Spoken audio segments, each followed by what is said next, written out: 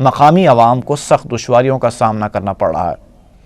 انہوں نے انسانی حقوق کمیشن سے مطالبہ کیا کہ وہ پولیس کی اس غیر قانونی سرگرمی اور عوام کو تکلیف میں مبتلا کرنے والے طرز عمل کی تحقیقات کے احکام جاری کرے۔ MIM پارٹی کا ایک ڈیلیگیشن جس میں میں اور ہمارے دو MLAs کارپوریٹر اور ہمارے MLC جعفری صاحب ہم لوگ اسٹیٹ ہیومن رائٹس کمیشن کو ایک ریپرزنٹیشن دیے اور ہم اسٹیٹ ہیومن رائٹس کمیشن سے اس بات کا مطالبہ کیے کہ پچھلے 7 دن سے سبزی منڈی کے ایریا میں رسول گلشن کالونی پنجبہ علاوہ جھنڈا گلی یہاں پر ناکہ بندی 144 کے نام پر باب وائرز ڈال دیے گئے اور 3000 جو گھر اس ایریا میں ہے کسی کو نکلنے کی اجازت نہیں دے رہے۔ وہاں پر ہندو اور مسلمان دونوں رہتے، دونوں کمیونٹی کے لوگوں کو ان کے بچے چھوٹے بچے بیمار ہیں تو دوائیں نہیں ہیں، گھر میں کھانے کو کھانا نہیں ہے، ضعیف بیمار ہے ڈاکٹر کے پاس نہیں جا سکتے، لوگ کام نہیں کر سکتے، محنت مزدوری نہیں کر سکتے۔ اگر ہم نہ تو پولیس وہاں پہ کرفیو نافذ کر رہی اور نہ یہ 144 کے نام پہ انلیگل ایکشن ہے، یہ سٹی پولیس میں IPC میں کوئی پروویژن نہیں ہے، پولیس خود انلیگل ایکٹیویٹی وہاں پر کر رہی ہے اور 3000 گھروں کے جو لوگ ہیں ان کو پریشان کر رہی ہے۔ اس لیے ہم اسٹیٹ ہیومن رائٹ کمیشن سے ریپرزنٹیشن دیے ہیں کہ وہ امیڈیٹلی اس کا نوٹ لیں اور انڈسکریمنیٹ طریقے سے بچوں کی گرفتاری عمل میں آ رہی وہاں پر، اور گرفتاری کے ساتھ ساتھ جو بچوں کو لے جا رہے ان پہ اوپر 3rd ڈگری استعمال کر رہے، ٹارچر کر رہے ان لوگوں کو۔ تو یہ چیزیں ہم اسٹیٹ ہیومن رائٹس کمیشن کو دیے ہیں۔ میں شکر گزار ہوں چیئرمین SHRC کا کہ انہوں نے ہماری اس ریپرزنٹیشن نوٹس کا نوٹ لیا اور انشاءاللہ پرسوں گورنمنٹ کی طرف سے جواب داخل ہوگا۔ ہم پھر سے حکومت سے مطالبہ کر رہے کہ یہ جو ظلم وہاں پر ہو رہا ہے کلسم پورہ پولیس اسٹیشن میں، وہاں پر پولیس کی غلطی سے وہاں پر سب حادثہ ہوا، گڑبڑ ہوئی، دکانیں جلائیں گے، قریب 1 کروڑ کے قریب نقصان ہوا وہاں پر۔ یہ ناکہ بندی کو ختم کی جائے اور اس کا کوئی لیگل پروویژن نہیں ہے، ظلم ہو رہا، پولیس اپنی ناکامی اور کمزوری کو چھپانے کے لیے اس طرح کے اقدامات وہاں پر کر رہی ہے۔ نیلم طوفان کے گزر جانے کے بعد ساحلی آندھرا اور رائلسیما میں جاری شدید بارش سے ہلاکتوں کی تعداد 24 تک پہنچ گئی ہے۔ پیر کے دن مغربی گوداوری میں گھر کے منہدم ہو جانے سے 4 کمسن بچے ہلاک ہو گئے۔ مسلسل بارش سے شریکاکلم، وشاکھاپٹنم، مشرقی اور مغربی گوداوری، نیلور، پرکاشم اور ضلع کرشنا میں زبردست نقصانات ہوئے ہیں۔ بارش کے سلسلے کو دیکھتے ہوئے سکندرآباد سے وشاکھاپٹنم جانے والی ڈورنٹو اور غریب رتھ ٹرینوں کو منسوخ کر دیا گیا۔ شریکاکلم میں 40 میٹر سے زائد ریلوے ٹریک کو ہوئے نقصان کی مرمت کا کام بھی جاری ہے۔ متاثرہ اضلاع میں 150 سے زائد دیہاتوں سے رابطہ منقطع ہو گیا۔ بڑے پیمانے پر فصلوں کو ہوئے نقصان سے کسان کافی پریشان نظر آ رہے ہیں۔ اس دوران خبر ملی ہے کہ وزیر اعلیٰ کرن کمار ریڈی نے ڈاکٹر منموہن سنگھ کو مکتوب روانہ کرتے ہوئے ریاست میں بارش سے متاثرہ علاقوں کا دورہ کرنے کے لیے خصوصی ٹیم روانہ کرنے کی درخواست کی ہے۔ بارش کی وجہ سے اب بھی کئی سڑکوں پر پانی جمع ہے۔ ریلوے ٹریکس کو زبردست نقصان پہنچنے کی اطلاع ملی ہے۔ کئی نشیبی علاقوں میں عوام گھروں میں محروس ہو چکے ہیں، جہاں وہ پینے کے پانی اور دیگر ضروری اشیاء سے تک محروم ہیں۔